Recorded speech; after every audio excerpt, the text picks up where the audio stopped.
Hello, welcome to my videos about Chopin's music. Today we talk about Waltz in C sharp minor, opus 64, number 2. Waltz, which was written more or less 3 or 2 years before Chopin's death, in the time when Chopin mostly composed bigger pieces, more complex, more difficult to understand, deeper, and full of emotions. Pieces like Polonaise Fantasy, pieces like Barcarolle.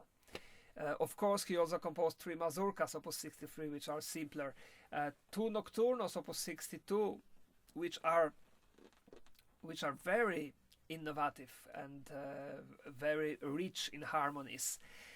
And here we have Chopin, who decides to write 3 waltzes as a kind of salon music, and without trying to be innovative, without trying to experiment, but just wanted to write the beautiful music. Waltz number 2 in C sharp minor, Waltz Melancholique, is one of the audience favorite, definitely. It contains 3 different waltzes put together, when we have the middle waltz number 3, which appears only one time, and it's a little longer, and is definitely considered as a middle part. So we can say we have like a big part A, then the middle part with one waltz number 3, and then again the 2 other waltzes in part 3, which is part A1, A prime, A1. The whole waltz, the first waltz starts in a slow tempo and gives us the feeling of sadness, definitely. The first 2 notes already makes us feel sad.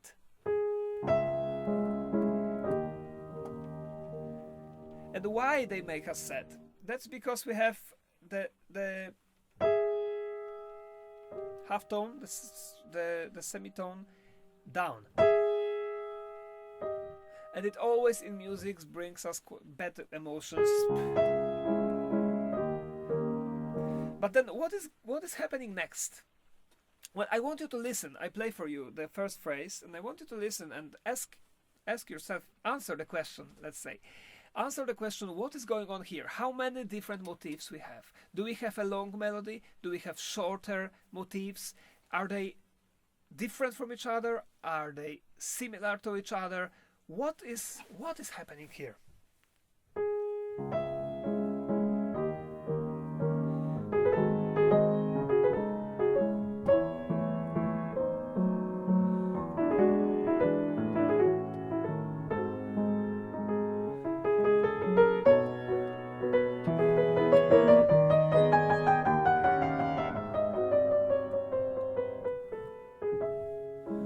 Well, I think it was quite simple.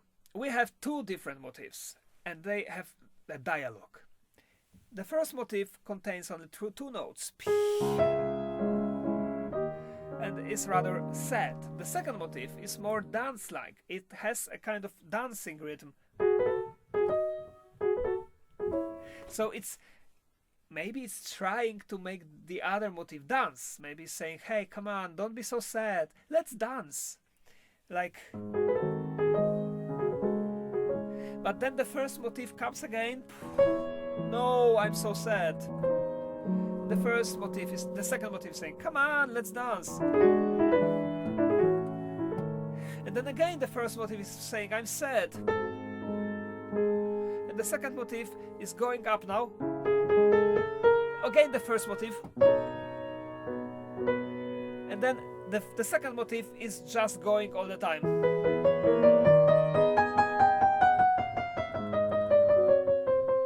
But here we have the group of notes going in a chromatic scale, which always transmits bad emotions, which is very interesting because it's a waltz. But anyway,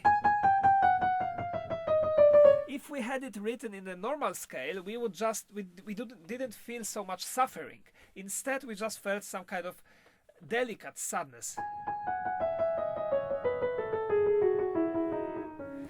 Do you know Franz Schubert song called Auf dem Wasser zu singen? The singing on the water, by the water, when the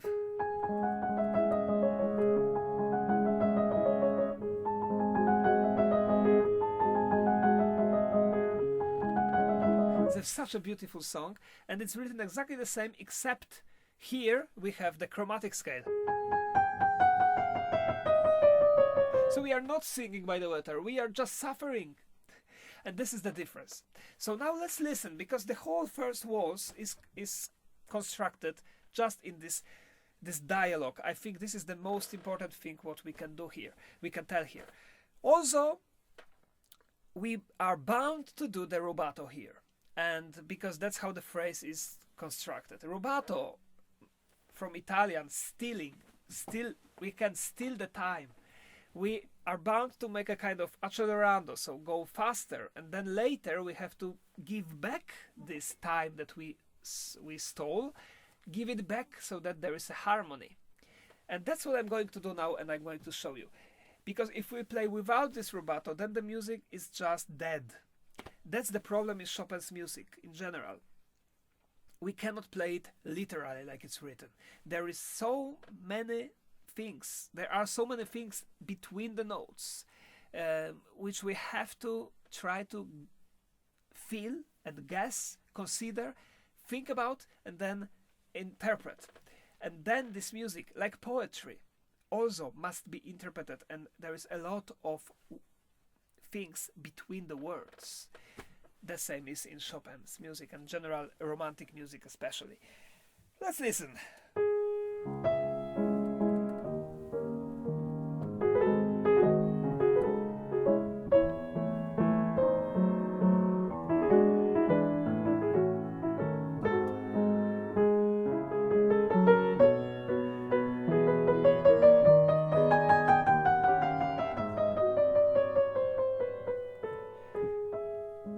What did I do? I go a little faster, I went a little faster, I tried to do it so that you don't really feel it, but here.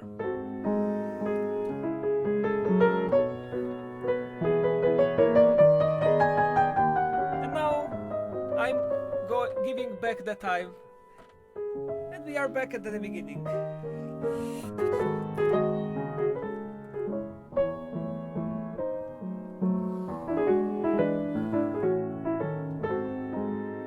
Here we will have two short statements. The second. And conclusion.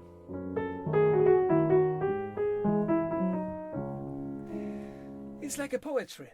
It's just like a poetry. That's why we love it so much. It's like a language. This is a typical Chopin's phrase. Short, short, and long. Here, short.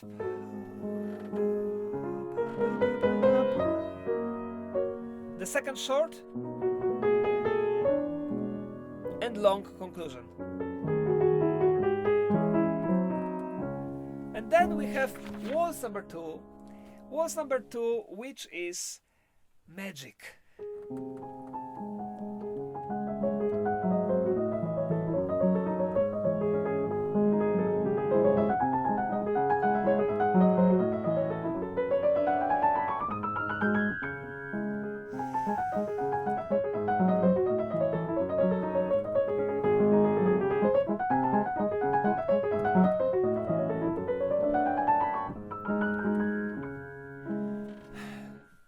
We have movement here, we have many notes, but these notes are not real.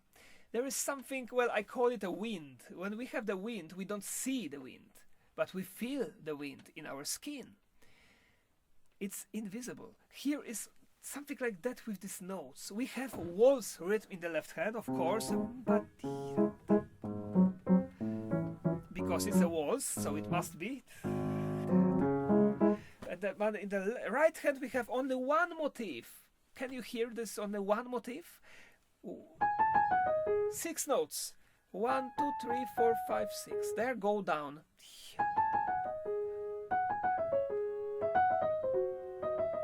And it's repeated all the time. Everything is built on this, and it ends with a long scale up to heaven, or a little bit like a balloon, which inside has the hell, the gas, which makes it go up, and it goes up and it disappears in the air, or some kind of smoke, you know. It goes and then it just fades away. We don't see it. That's the scale. Chopin here writes, play it more and more silent until the end. So the diminuendo. It sounds so fantastic, because normally when the scale goes up, we must do the crescendo. So we have to build the energy. Here is the complete opposite, a kind of shocking way for our ears, but it sounds so beautiful. Sorry. Once more. It disappears, and that's why it's so fantastic. Some pianists play here. Well, it appears in the piece 3 times, and many pianists actually brings out some melody inside this beautiful moment, which sounds quite okay. But after deep consideration, I decided I'm not going to do it like this, simply because Chopin writes here every time when we have this motif a diminuendo until the end, and the problem is that this melody is in the last note of the motif. The last note.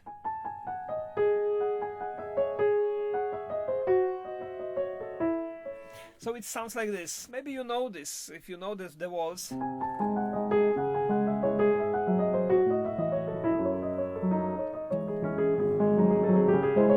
Well, it sounds okay, but it's a very delicate topic, because I don't see it in the score. So I'm a kind of pianist that respects this and try to bring the beauty. In my opinion, the simplest interpretation of this waltz, the better it is. Because we should let the music just flow, just go, and just have the pleasure of listening to the beautiful music which Chopin wrote, especially in this waltz number 2.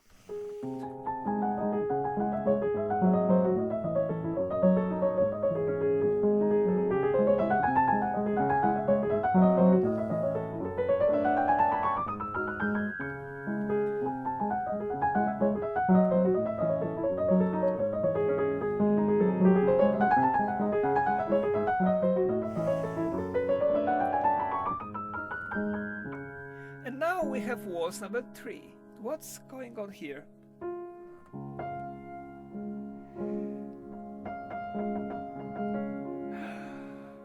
The sun is shining. What happened? Chopin changed minor to major. And we are in exactly the same key when it comes to the center of the key. You know, the tonality, the system, the key is the chord. And the chord contains 3 notes. This is the major chord. Well, let's go back to the beginning of the piece.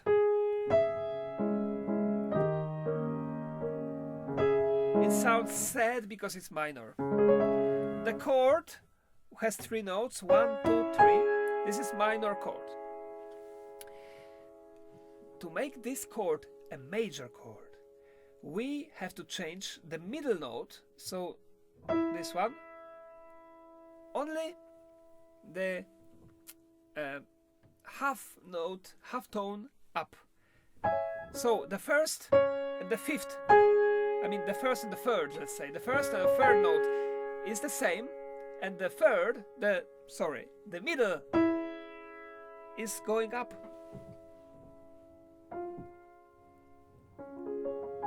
Only 1 note, and so much difference. Composers use this magic very often. We will have it in Chopin's music a lot. We have it especially in Nocturno in C minor, Opus 48, number 1. I'm going to talk about it also. Then I show you the beauty of this thing. And here we have, because the beginning was, here we have,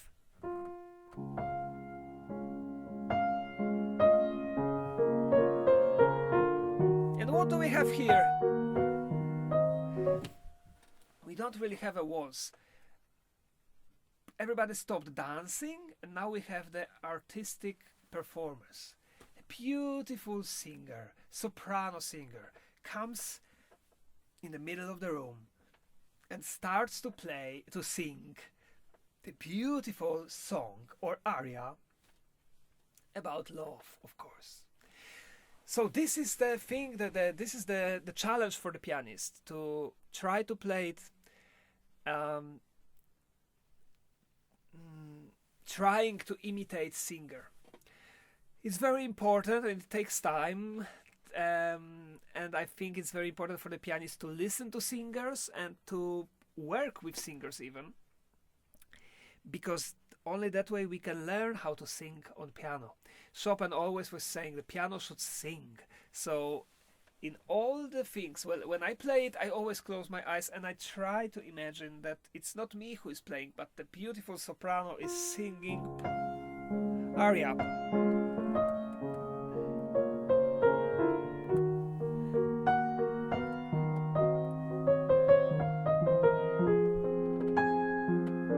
And now she reached the high note and she's waiting, of course, like every singer, and then going down.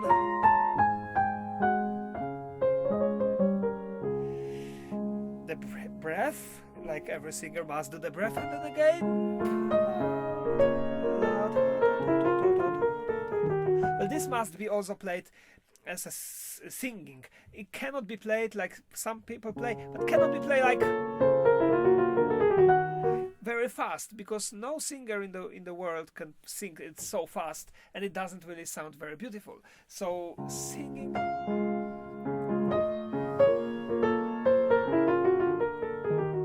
breath, breath.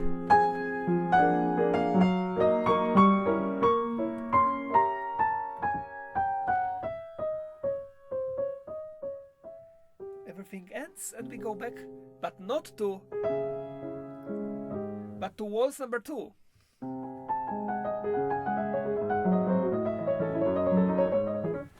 So instead of waltz number 1, we have waltz number 2.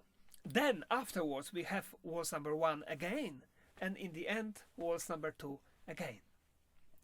Isn't it beautiful? In the middle we have this fantastic aria about love, which makes this waltz really, really special. This never happened in waltz. Never to such an extent as Chopin made the singer appear. This is really, really magic. Nothing to say more. I mean, of course we can talk a lot, but this is most of the things, the most important, which I can tell you about this waltz today. I think now it's a good time to play for you this beautiful music in its entirety. So enjoy.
Thank you very much for watching, and see you again.